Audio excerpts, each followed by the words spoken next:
Hey guys, this is Nick from Financially Aware, and in this video I want to talk about what happened to this trader in Toronto who started the day with $77,000 in his account, and by the end of the day he owed $9 million to Interactive Brokers. So I'm going to talk about what happened and what you can learn from this to try to avoid something like this from happening to you in the future. So just to start off, this guy is a 30-year-old day trader in Canada, and he had $77,000 in his account, and he started off the day looking at crude oil, and this was the day when the May contract went traded negative and closed down $37, negative $37 it closed down that day.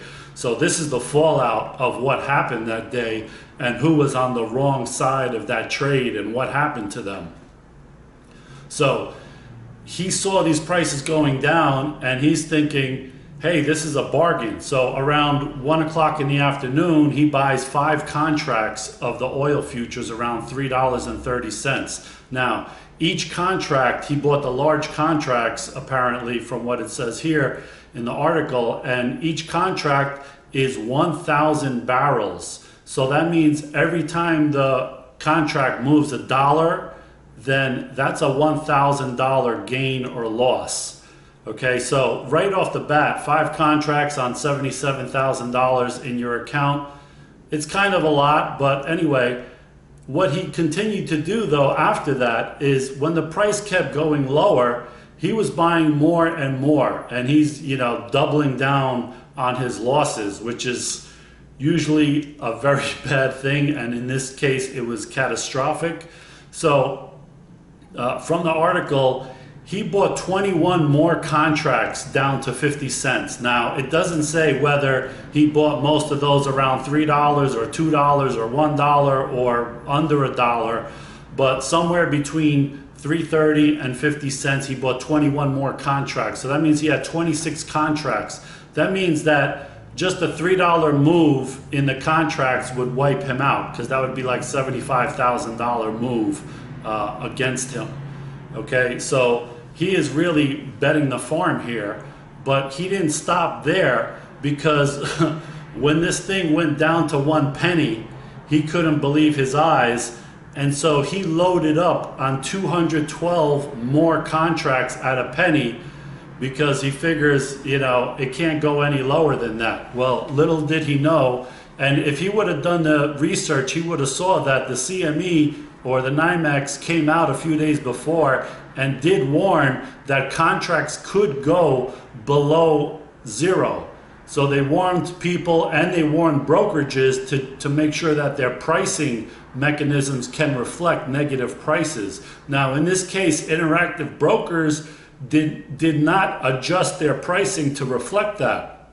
So who's at fault here? We'll get into that. But anyway, I know this guy wants to absolve himself saying, hey, I didn't know what was going on or whatever. But even at the time he bought these contracts at a penny, the real contracts were trading at minus $3.70. So it is Interactive Brokers' fault in that they didn't give him a correct quote, because he should have been buying these at minus 370 if that's even possible. I have no idea if anybody actually got filled at negative numbers on these contracts. That's a good question. I'm not sure. But he did not get filled at the correct price because Interactive Brokers their system couldn't handle a price less than 1 cent. So he got filled at all these contracts, which means that he had 238 contracts, which means that for every $1 move in these contracts, he was up or down $238,000, like 3 times more than his equity. So another thing is that Interactive Brokers, their margin per contract is supposed to be like $6,900 for those contracts, but because of the price was 1 penny, their system figured that his maximum loss could only be 1 penny. So the whole margin for each contract they charged him was only $30 per contract. So they're at fault right there, because his margin for those 200 contracts should have been like $1.4 million. So their software should have cut him off and said, hey, you don't have enough money to buy all these contracts. But instead they let him buy it. So, you know, they're both at fault. You know, what did IB do to make this right? I'll talk about that in a second. But so again, Interactive Brokers also was notified by the exchanges that contracts could go negative and that they should update their software to reflect a negative price. Now, the CEO, Thomas Petterfy, said that 5 days is not enough time to update the software and do the required testing and everything that's required to make sure that everything works right. Maybe that's true, maybe it's not, I don't know, but if that's the case, maybe they shouldn't have let people trade that contract until it did reflect the possibility for negative numbers.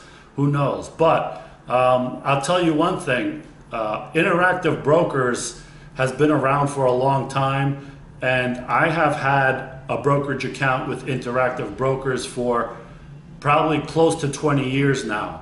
And I gotta say that they're not the most user-friendly. They're very bare bones. They're made for, you know, big traders, constant traders, hedge funds and stuff like that. They have a lot of different tools and everything.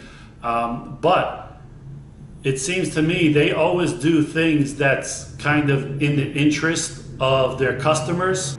Like, for instance, they have the lowest margin rates and they pay out the highest interest on the cash balance in your account. They have other things, a stock lending program where you can, you know, share in the profits of lending out your stock and all kinds of stuff. So I gotta say, Interactive Brokers, you know, it seems like they always do right by their customers, you know, from my experience at least. And in this case, I gotta give Thomas Petterfy some props here, because he agreed to eat up a whole bunch of losses here to the tune of $113 million without getting sued, without, you know, getting shamed or anything like that. Now, maybe he's doing this because he knows they're partially at fault, and, you know, if they got sued, maybe they'd lose more. I don't know. But they're already giving out a credit of $37,000 to their customers. So what that represents is the May futures contract settled minus $37 that day. So on every contract, that's $1,000. 1,000 times 37 is $37,000. So what they're saying is, if you had crude oil futures, the May contract, at any price above zero, we're gonna pretend like you sold your contract at zero, and anything below that, we'll eat the loss. Okay, so if you bought it at $10 and you know, they closed out your contract because of, you know, margin call or whatever, you'll only lose $10 per contract, which is still $10,000 per contract, but it's not $47,000. And so this is how this guy went from having $77,000 in his account to losing $9 million. Because if you take the 238 contracts at $1,000 per contract per point and multiply that by $37 and change that the contract closed at, that's about $9 million. And so what Interactive Brokers is saying is, you have 238 contracts, you sold it at zero, let's say, and anything below that we'll eat. So it's not saying he still has 77,000. I think that's all gone, depending on where he bought those other 21 contracts. But he's probably wiped out of his 77,000, but he's not going to owe them $9 million, which I'm sure he's sleeping a little better now after that. But so what kind of lessons can you take away from this? Well, one is, and I see this in all the comments about USO ETF that is, you know, backed by futures and all this stuff. A lot of people are trading this. They don't know what's in it. They just think they're going to get rich quick, and they just buy it. They don't really understand how it works or what's in it or what's the worst that could happen.